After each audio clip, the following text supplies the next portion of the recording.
দলে ফিরেছেন লিটন কুমার দাস, আর তাতেই একাদশ নিয়ে দুশ্চিন্তা কমেছে বাংলাদেশের। মিডল অর্ডারে বেড়েছে শক্তিমত্তা, আর এদিকে অজিদের বিপক্ষে টপ অর্ডারে থাকছে বিশেষ এক চমক। সুযোগ পাবেন ভক্তদের পছন্দের এক তারকা। একই সাথে পেস বোলিং ডিপার্টমেন্টেও প্রস্তুত আছেন অজিদের কোণঠাসা করার মতো খেলোয়াড়। সব মিলিয়ে অস্ট্রেলিয়ার মাটিতে কেমন একাদশ নিয়ে মাঠে নামতে যাচ্ছে বাংলাদেশ, সেটা নিয়ে জানবো রিপোর্টে। ইনজুরিতে ছিটকে গেছেন নাহিদ রানা। প্রথম ম্যাচে দেখা যাবে না শরীফুল ইসলামকেও। অস্ট্রেলিয়ার বিপক্ষে মাঠে নামার আগে ভক্ত সমর্থকদের পাশাপাশি তাই দুশ্চিন্তায় কপালে ভাঁজ পড়েছিল অধিনায়ক নাজমুল হোসেন শান্তরও। তবে টাইগার দলনেতার এই দুশ্চিন্তা এবার কমতে চলেছে। ভক্ত সমর্থকদেরও মন ভালো করার মতো এক খবর দিয়েছে বিসিবি।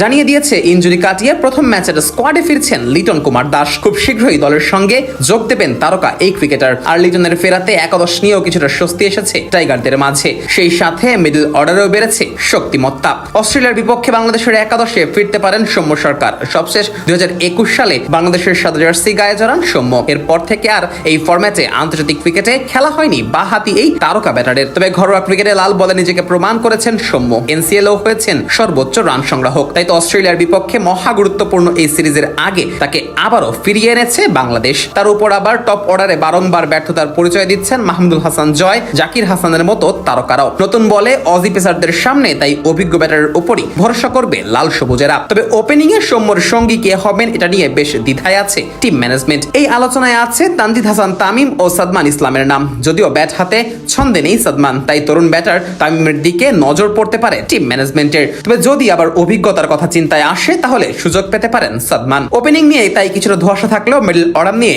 একদমই চিন্তা নেই বাংলাদেশের। দলের সেরা চার ব্যাটারের জায়গা এক প্রকার নিশ্চিতই বলা চলে। তিনি থাকবেন অধিনায়ক নাজমুল হোসেন শান্ত। সম্প্রতি টেস্ট ক্রিকেটে বেশ দারুণ ছন্দে আছেন শান্ত।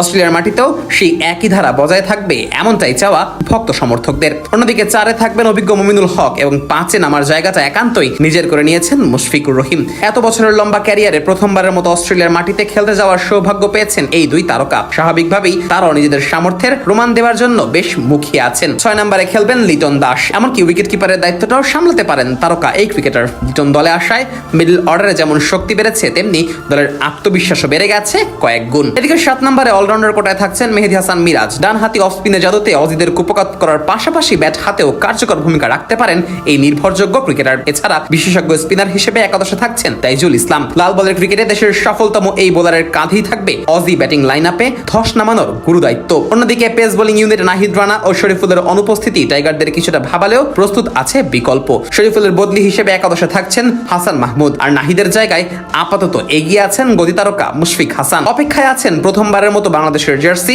গায়ে জড়ানোর। নাহিদের কাছাকাছি গতিতে বল করতে সক্ষম মুশফিক অজি ব্যাটারদের ঘুম হারাম করার জন্য পারফেক্ট অপশন বলা যেতেই পারে। আর যথারীতি এই পেস আক্রমণের সেনাপতির দায়িত্ব পালন করবেন অভিজ্ঞ তাসকিন আহমেদ। সব মিলিয়ে এমন একাদশ নিয়ে আগামী 13 তারিখ ডারউইনে প্রথম ম্যাচে অজিদের মুখোমুখি হতে পারে বাংলাদেশ।